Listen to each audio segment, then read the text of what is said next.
Buenos días, hermanos. Hemos estado hablando de los pactos,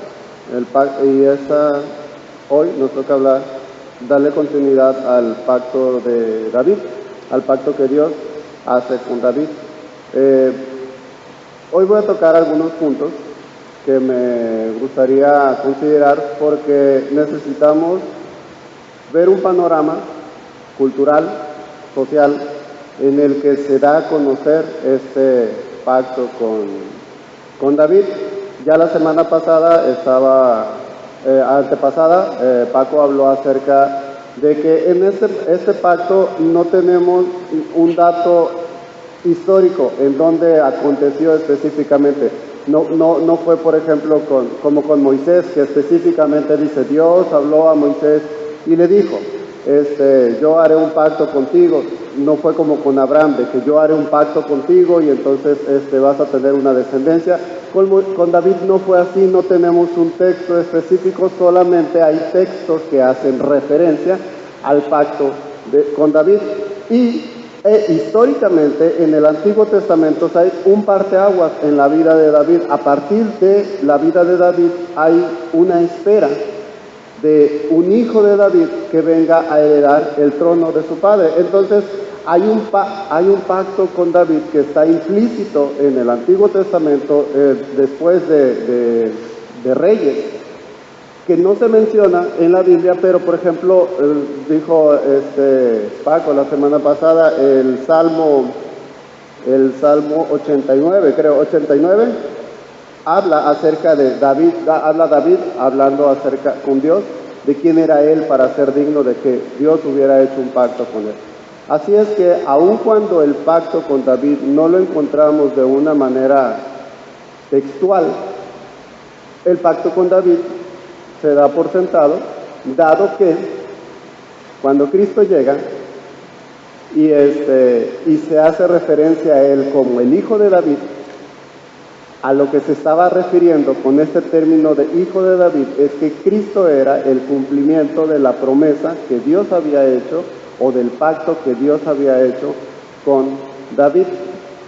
Me gustaría regresar un poquito, como hemos estado haciendo en la dinámica que hemos estado haciendo, para tratar de abarcar un tema que nos ha estado complicando un poquito o hemos estado entrelazando en estas clases, que es el reino de Dios. Dios inicia un reino.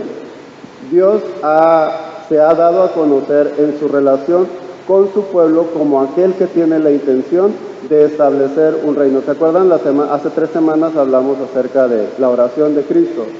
Venga a nosotros tu reino, hágase, Señor, aquí en la tierra tu voluntad, así como en el cielo, así también aquí en la tierra. Y como el reino de Dios es algo esperado en el contexto judío de la época de David y de la época de Cristo. Dios, hay un texto del que vamos a hablar ahorita, de Génesis 2, cuando Moisés hace referencia a los ríos que estaban alrededor del Edén. Y a mí me gustaría que cuando pensaran en Moisés o alguno de los autores bíblicos, no piensen ¿qué le pondré? Pues para que se vea interesante le voy a poner esto y le voy a poner lo otro. No. Cada detalle que ellos lo pusieron con una intención. No fue como que se les ocurrió en ese momento, sino que tenían algo en mente que venía mucho más a futuro y que obviamente cuando Él les narra la tierra prometida tenía mucho que ver. Él les dice, hay 4 ríos que cubren o que están alrededor del Edén. Uno de ellos que menciona es el Éufrates, otro es el río de Egipto, que no es el Nilo, es uno que estaba más al noreste. ¿Por qué crees que Moisés menciona los ríos? ¿Manda? Para que ellos se ubicaran. Hay estudios que han sacado así de arqueólogos y de estudiosos bíblicos que hacen referencia a que este huerto posiblemente estuvo en Mesopotamia y hay unas teorías ahí interesantes. Lo que me gustaría que consideráramos es que luego el mismo, y les voy a encargar a que eso lo podemos checar en su casa, hay una comparación que hay aquí entre Génesis 2:10 en el segundo punto y Génesis 15:18, en donde el mismo autor primero describe dónde está el Edén y luego les está diciendo a ellos dónde está la tierra prometida y qué ríos creen que menciona. Menciona el Éufrates y menciona el río de Egipto. Toda esta tierra se las voy a dar. ¿Por qué? ¿Por qué es importante esta mención? Bueno, porque una de las cosas que tenemos que considerar es que Dios tenía un plan y ese plan era único y ese plan no cambió. Y cuando Dios puso al hombre en el huerto, es porque el huerto iba a ser el centro de todo aquello que Dios estaba planeando hacer. Dios planeó para que el Edén fuera el centro de la adoración de su pueblo. Dios puso el Edén para que el Edén fuera el punto en el que el rey de Israel gobernara a todas las naciones desde ahí. Cuando el hombre cae en pecado, este mandato de hacer un reino para Dios, el hombre pierde toda la capacidad para hacerlo. En parte porque ahora ya no conoce la voluntad de Dios, en parte porque ahora ya hay un distanciamiento entre Dios y el hombre, pero la otra cosa importante es porque fue expulsado de la tierra. Ya no tiene ese lugar en donde era el centro, en donde el hombre tenía una relación personal con Dios. Adán caminaba con Dios en el huerto. Así es que hay una diáspora, salen del Edén, sale Adán con Caín, con Abel, Caín mata a Abel, luego tiene a Set, y de Set viene un linaje, y de ese linaje viene Noé.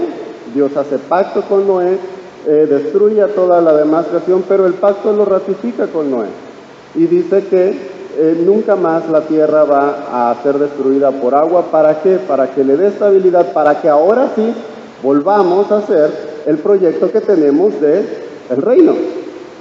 O sea, Dios no quita el dedo del renglón, hay un plan y seguimos con ese mismo plan. Después de eso, de los descendientes de Noé vienen varios. Hay 3 hijos y esos 3 hijos hay una gran diferencia entre ellos: Sem, Cam y Jafet. Cam es padre de los cananitas, Sem es padre de los semitas, es padre de Abraham, y Jafet no sé qué pasó con él, pero no sé si sea irrelevante en la historia o si me falta estudiar un poquito, pero del linaje de Sem viene Abraham. Para este entonces, Abraham vive en Ur de los Caldeos.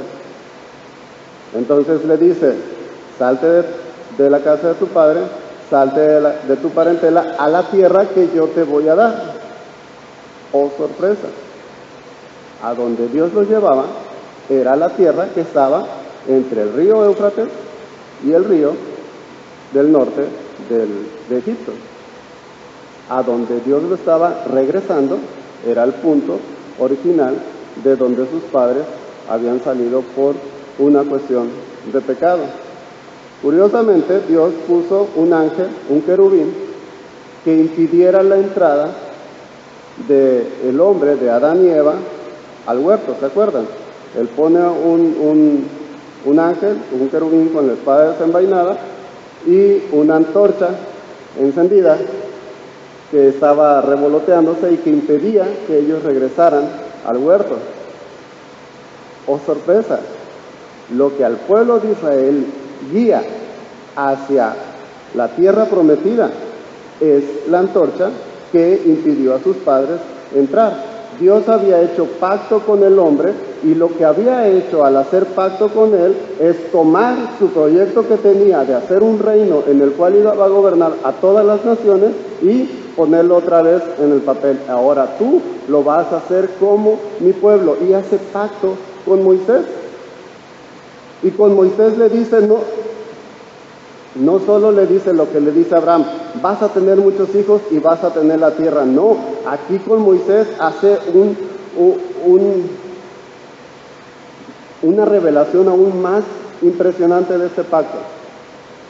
Yo voy a estar contigo, yo voy a morar en medio de ti. Así como estuvo con Adán, así como estuvo con Eva, así como estaban en esta tierra en donde el hombre platicaba con Dios, yo voy a morar en medio de ti. Bueno, no tan fácilmente. Para empezar, ustedes van a estar con ropa, no van a estar desnudos. Y eso trae implicaciones, eso hacía la diferencia. ¿Se acuerdan? La ropa, ¿por qué vino como consecuencia la ropa? ¿O a consecuencia de qué vino la ropa? De la vergüenza. ¿La vergüenza a consecuencia de qué vino? Del pecado. El pecado trae vergüenza. La vergüenza trae una separación entre Dios y los hombres. Entonces, a partir de ese momento, ellos se cubrieron porque no había una seguridad de estar delante de un Dios santo con mi vergüenza. Obviamente, Dios entiende eso. ¿Y qué hace para resolver momentáneamente el problema de la desnudez de Adán y Eva? Mató un animal, le quitó la piel y les hizo ropas. En el templo, el que se pone la ropa es Dios. El que pone un velo, que hay una separación entre Dios y los hombres para que Dios pueda estar delante de su pueblo sin que el pueblo muera, es Dios. Quien se cubre como si estuviera con vergüenza es Dios. Ahora, cuando Dios hace pacto con Moisés, lo que Dios le estaba diciendo a Moisés es: yo voy a morar en medio de ti. El término que se utiliza es tabernacular. Es el mismo término que se utiliza para referirse a el Espíritu Santo morando en la vida de los creyentes. Dios tabernacula, mora en el corazón de sus hijos. Dios mora en medio de su pueblo. Entonces, lo que Dios estaba haciendo era regresarlo a el punto original de donde no debían de haber salido, pero salieron. Y aquí empieza un ciclo vicioso, en donde en su primer intento, no soy dispensacionalista y no tiene nada que ver con ser dispensacionalista, pero Dios hace un pacto con Adán y Adán falla. Dios hace un pacto con Abraham y Abraham falla. De tal manera que el pueblo de Adán, el pueblo que venía de Abraham, estaba como esclavo, estaba lejos de Dios y estaba muy lejos de ser una nación y de tener su tierra. Dios hace un pacto con Moisés y vuelve a hacer este ciclo en donde tú ves la historia del pueblo de Israel en el desierto y dices: entiendo que sean el pueblo del pacto, entiendo que sean el pueblo que Dios haya elegido para hacer ver la grandeza de su poder, su gloria, su señorío, pero eran bien gandallas, eran malos. O sea, y se hacía notar que si eran hijos del pacto, porque eran hijos legítimos de Abraham, o de la carne, podríamos decir, de Abraham, pero a veces parecía como que no eran hijos de Dios. Y más adelante en los evangelios, más adelante en Nuevo Testamento, pues ya se hace más evidente que muchos de ellos no eran hijos de Dios. Aunque el Antiguo Testamento no describe la salvación como se describe de una manera tan clara en el Nuevo Testamento. En el Antiguo Testamento no es algo tan sano en nuestro estudio estar indagando si era o si no era hijo de Dios, porque no es la intención de los autores. La intención de los autores es narrar el proceso en donde Dios está estableciendo su reino en la tierra. Te voy a poner un ejemplo. Dios, que es el autor de la Biblia, a través de sus 150 autores que utilizó, inicia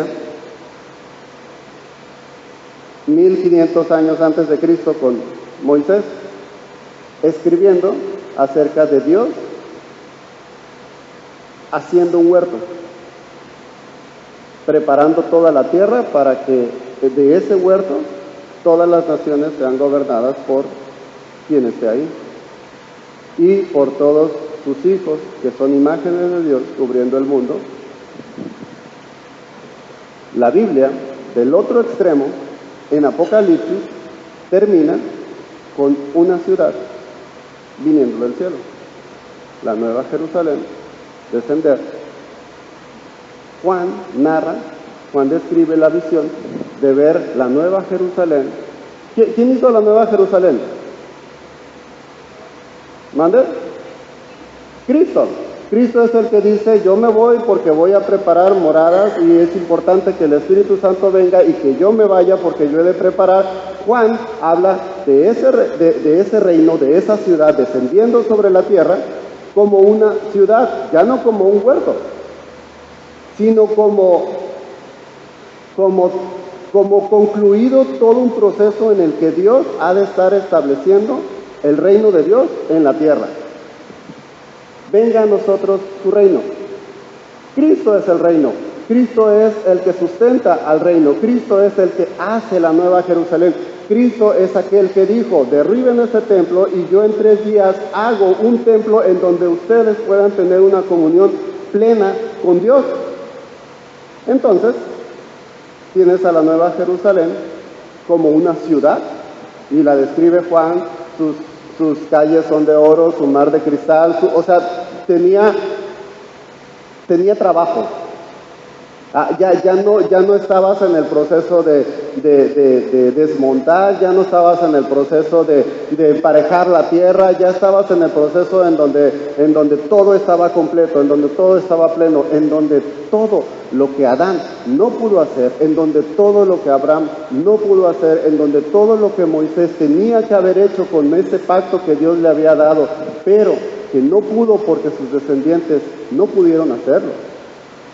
En todo lo que los reyes, en el libro de Reyes y Crónicas y Samuel, no pudieron establecer de una manera, lo más que se puede acercar al reino de Dios en la tierra, fue Salomón. Y eso por todo lo que hizo su padre. Y cuando ves a ese gran hombre, con todo lo que, con el reino de Dios en esa época, en su máxima expresión, en donde no solo la gente quería hacer pacto con Salomón porque no quería tenerlo de enemigo, en donde ya no había enemigos que exterminar porque su padre los había exterminado. ¿A qué le suena eso? ¿A qué le suena como el padre destruyó a sus enemigos y entonces el hijo recibe el trono, un trono estable, un trono sólido, un trono fuerte? Parece la promesa que Dios le hizo a David. Parece que ese es el Cristo. Hasta que llegan las mujeres y sus hijos. Y hasta que se hace notar que Él no es el cumplimiento de la promesa. Sí cumple la promesa en parte, pero de una manera plena solamente Cristo es el heredero del trono de David. Pero lo más cerca que el reino de Dios estuvo de manifestar la gloria que debía de manifestar era con Salomón, cuando las naciones venían a Salomón a escuchar la sabiduría de Salomón. Cuando no solamente yo estaba en paz con tu reino, sino que yo quería ir a ver cuál era la razón por la cual ese reino tenía ese esplendor y tenía esa gloria. Y quería saber cómo ¿quién fue la que fue? La reina de Saba. O sea, cuando llega con Salomón y le dice, yo había escuchado de ti y había escuchado de tu sabiduría y me parecía que era así como hasta fantasioso, pero al escucharte entiendo que lo que yo había escuchado eran alegorías, eran sombras de lo que tú eres como rey. Obviamente en este proceso del peregrinaje ahora hacia Jerusalén para ir a contemplar la gloria de Dios a través de lo que decía un hombre que estaba en el trono, la gente para poder llegar a él llevaba presentes.